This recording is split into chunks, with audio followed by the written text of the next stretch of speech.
The PJHS choir achieved an amazing milestone at a recent competition. More on that coming up. Spring showers bring beautiful May flowers. More on My First Weather.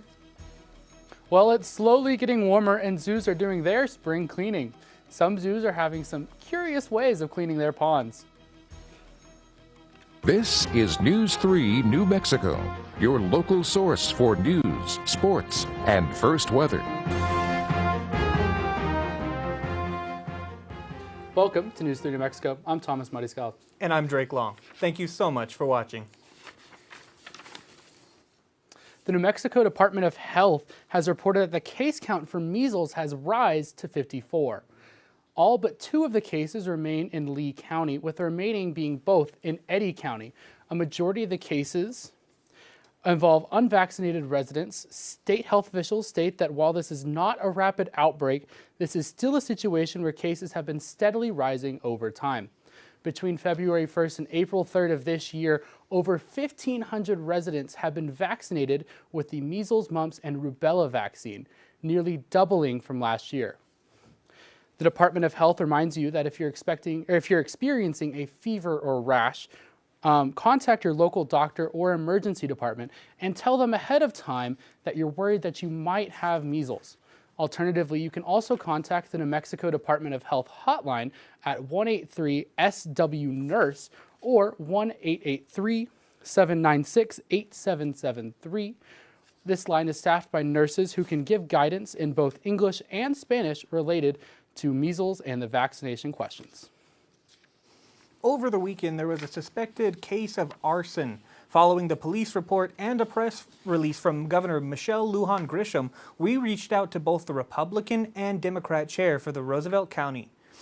While both chairs did comment, we were able to sit down with Tate Turnbow, the chair of the Democrat Party, who had this to say on the attack. I don't even look at it as a party issue. It's just, it was wrong. It shouldn't have happened, and I hope justice is handled quickly with the matter. Go.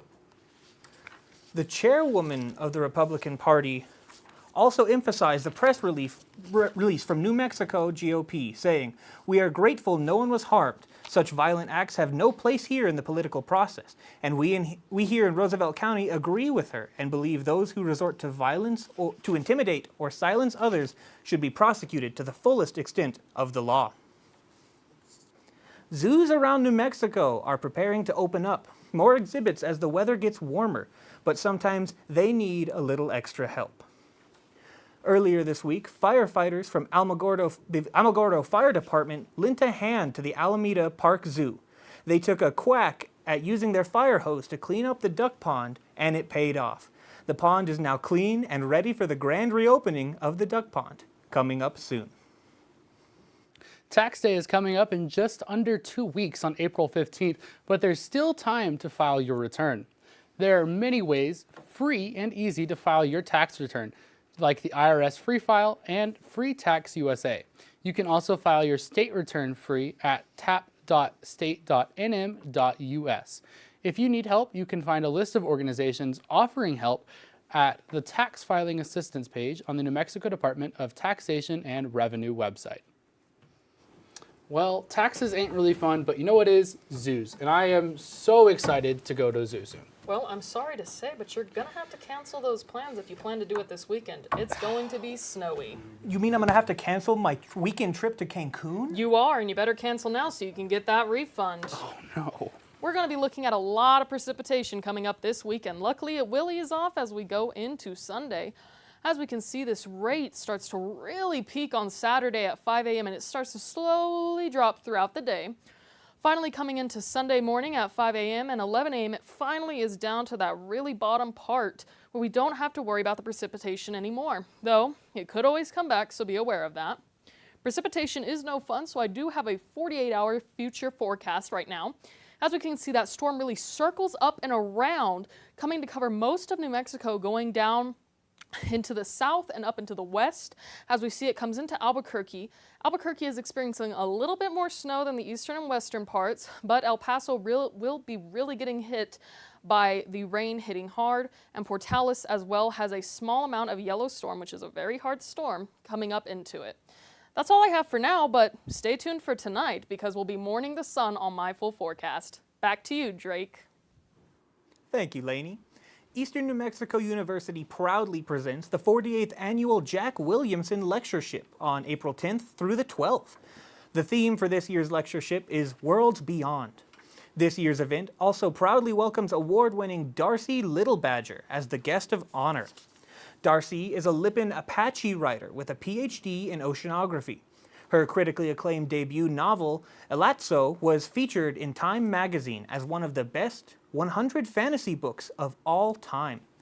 Highlights of this year's lectureship include a reading with the guest of honor Darcy Little Badger, lively discussions at various author panels, the annual Cantina Carnival featuring an event for sci-fi fun, and the annual lectureship luncheon specially catered by the ENMU Culinary Art Program, and a creative writing workshop with Connie Willis. For more information and a full schedule of events, you can go to enmu.edu/sci-fi. A new species of dinosaur was discovered in Mongolia's Gobi Desert. The Duonicus stood at 10 feet tall and was a herbivore that had 2 claws on each hand that were 2 feet in length. The dinosaur's name actually means 2 claws in Greek, so its claws were the most prominent feature. They used the claws to defend themselves from predators, as well as to shear off leaves from trees. The family of dinosaurs that the Duonicus belongs to is known for their strange traits, so those 2-foot claws fit in just fine. The lead author of the study, Yugitsu Kobayashi, told news outlets, "I felt this rush of excitement when he discovered the remains. It's amazing that even today we're making great scientific discoveries like this." Thinking about Easter already? There's a fun celebration coming up tomorrow in Texaco. The Bunnies and Bloom Marketplace starts tomorrow at 10 a.m. at 365 Curry Road 10 at 5 Hart Farms. There will be shopping, food trucks, farm fresh flower bouquets, and photo ops with adorable bunnies. Best of all, the bad weather tomorrow is of no concern. The whole event is indoors, so hop on by for some great family fun. Are you a hunter? Were you lucky enough to get a tag for a Barbary sharp, ibex, javelina, oryx, or trapper? Well, the April 7th deadline is steadily approaching to submit your harvest reports for the 2024-2025 years. The New Mexico Department of Game and Fish reminds you that failure to report for these species by the due date will result in rejection of all draw applications in the future. You can submit your reports online through your customer account or over the phone through the NM Department of Game and Fish offices. Have you heard about some big success in the community? Well, coming up after the break is Lainey's full weather forecast. And then after that, hear how some junior high students are making their mark with music. But first, here's a look at today's financial market.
beautiful, beautiful state of New Mexico.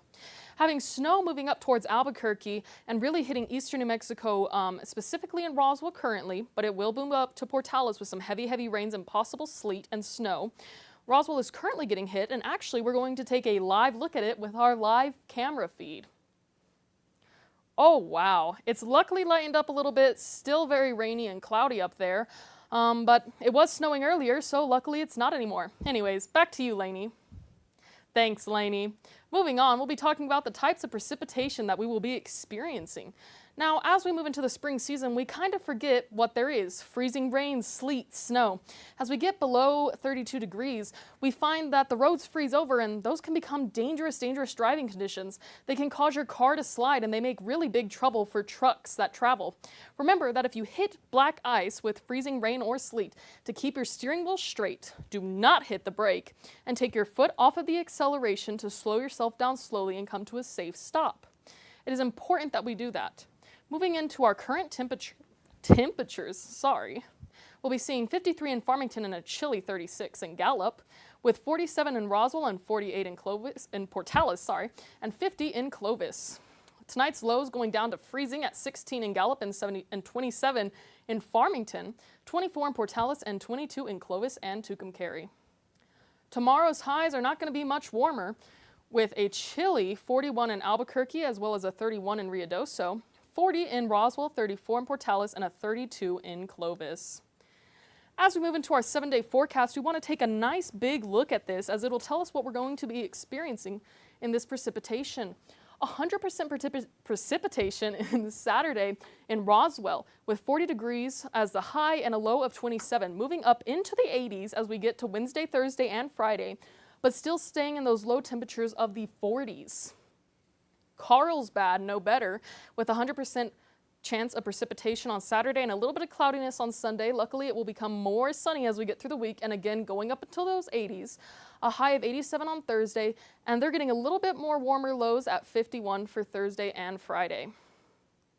Tucumcari, rain as well on Saturday, but nice sunniness throughout the rest of the weekend and the week ahead, really hitting it up into those 80s at 85 on Wednesday and staying in the low coolness of 23 and up to 48 on Wednesday. As for Portales, rain on Saturday, of course, and cloudiness on Sunday. Nice sunny skies on Monday, Tuesday, Wednesday, and throughout as we get into the 80s as well, 85 on Wednesday, and dropping down into the lows of 20s, 30s, and finally 40s, 49 on Wednesday for the lows throughout the week. Overall, it's really not bad weather, but I just really don't like the rain. Yeah, I mean, I love New Mexico too, but like this fluctuation within a week of 30 to 80, a 50-degree fluctuation, that's insane. It's like we're riding a roller coaster with the weather here in New Mexico. It's spring. Yeah. Why are we snowing? I know. After this break, we'll be back with more news, so stay tuned.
Welcome back. the Portales Junior High School has just accomplished something that almost no other choir in the state of New Mexico has done this year. KENW's Drake Long went to the junior high and met with the head choir director. The Portales Junior High School Choir recently competed in MPA and got a sweepstakes score. To find out what that was, as well as more upcoming events and competitions, I met with Blair Fowler to discuss. My name is Blair Fowler. I'm the assistant choir director for Portales Schools, but the head director here at Portales Junior High. And I am finishing my 6th year teaching music. My name is Melody, and I'm in the 8th grade. I'm Aiden. I'm in 7th grade. I'm Envy, and I'm in 7th grade. MPA stands for Music Performance Assessment. So it's a district sanctioned thing that we take our choirs to perform for a panel of judges to get ratings from those judges based on how they assess us. It's our yearly exam, basically. It's basically like a competition where you I don't know how to explain it. It's just like they basically, you just get 3 pieces of music. There's like specific things that you have to do, like specific requirements that you need to meet with your songs, and then you go sing them, and then they rate you from like 1 to 5, I think. We were one of the only choirs that got all 1s. The judges were being super difficult. I think we were the 2nd choir in the whole morning to get an overall 1 rating, let alone a sweepstakes with all 1s from every judge. They had given out quite a few 3s already, which is, it's pretty drastic on our rating system. The lowest we can get is 5, but a 3 is pretty drastic, especially on a morning when it's junior high choirs mainly. We did pretty solid in most of it because there was a lot of stuff we can always work on because it's always just more improvement. I say we did pretty good. I kind of got nervous and I kept making like faces during it, which I shouldn't have. You hear how dark that is? Sing yours. Ready? Hear how it's light? Expectations are always sweepstakes, which is straight 1s. There's a panel of 3 judges for our stage performance, the music that we prepare to go. So there's 3 judges that will judge us on that, and 1 is the best rating we can get. So that's what we work for every year. And then there's 1 sight reading judge in a different room, and we expect the same from that judge as well.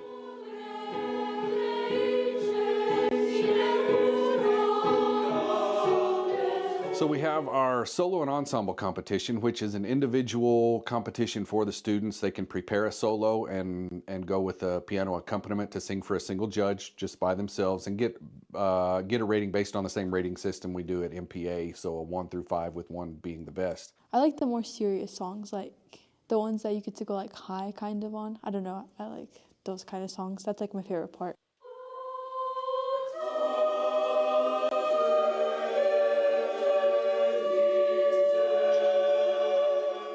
We have the Greater Southwest Music Festival in Amarillo on May 2nd. Last year, when we went to Greater Southwest, and it was our first time in a competition, and we got like the best in class. It just felt really good. Choir is such a community builder. Music brings out the artistry in kids. Mr. Fowler's like a really good teacher, and he's made it really fun. The energy that Mr. Fowler gives us, because not all choir teachers do that, and it's just a really fun experience.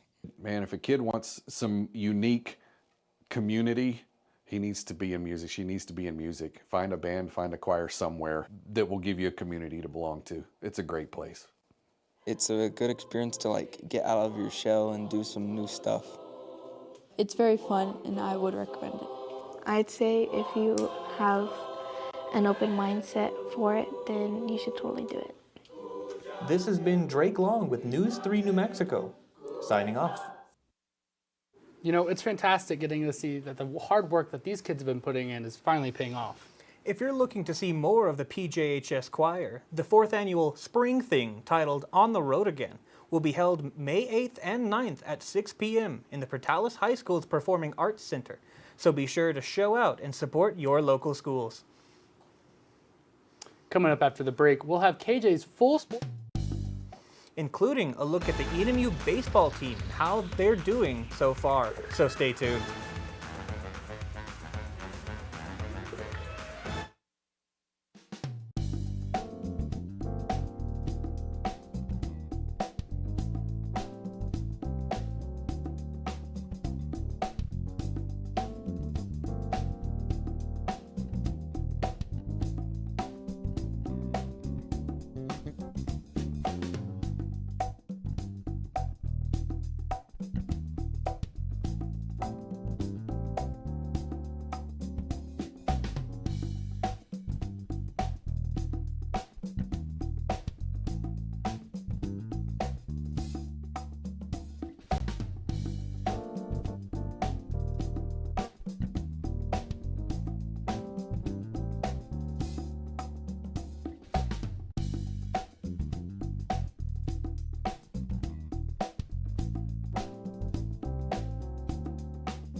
Welcome back, sports fans. I'm KJ Ford, and let's get right into the sports news.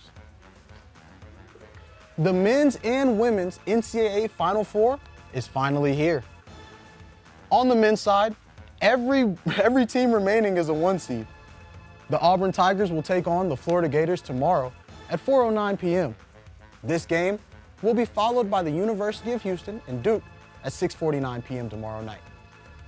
The men's championship game will be played in San Antonio on Monday, April 7th. The women have kicked off the tournament just a few moments ago with 1 seed South Carolina facing off against another top-ranked Texas squad. UCLA and UConn tip off at 7:30 p.m. tonight, and the winner of both of these matchups will face off in the NCAA championship game located in Tampa, Florida on Sunday. The Greyhound baseball team is now on an 8-game winning streak, following a 28-6 7-inning win over Oklahoma Christian on Sunday afternoon at Greyhound Baseball Field. It was the biggest winning margin of the weekend, and the victory secured a series sweep of the Eagles. 10 different Greyhounds found a hit, including Luciano Torelli, who had a team-high 4 hits. Anthony Cortese finished with a team-high 7 RBIs, while Bo Preston also hit a grand slam home run. Eastern New Mexico looks to continue its hot hitting streak on the road next weekend, traveling to San Antonio for a 4-game series against St. Mary's. The first game of the series is on Friday, April 4th, beginning at 5 p.m. Leading up to the May 3rd Kentucky Derby, we have our eyes on a few horses. Currently holding first in the rankings is a 3-year-old colt named Journalism. He is sired by Colin out of the Uncle Mo Mari Mopatism. At this point, Journalism has won several races, including the most recent win at the 2025 San Felipe race, where he got first. Tomorrow, he is set to race at Santa Anita Park at 7:30 p.m. If you're looking for him on the track, his jockey Silk will have a red diamond pattern with an apple on the back. We will have the results of this race next week. Well, that's the sports I have for you today, but don't change that channel. We'll be right back with Drake and Thomas after this short break.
one last look at that weather right quick? Oh, absolutely. We're going to start off with Roswell going first. It's downpouring currently, is what it says, with a high of 49.34 on Saturday and going in sunny on Sunday.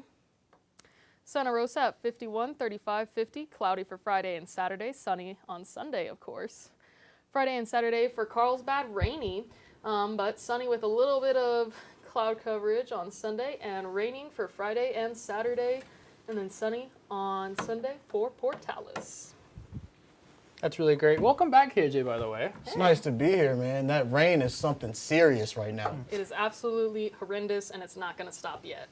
Well, that is all the time we have for today. Thank you so much for watching. Good night.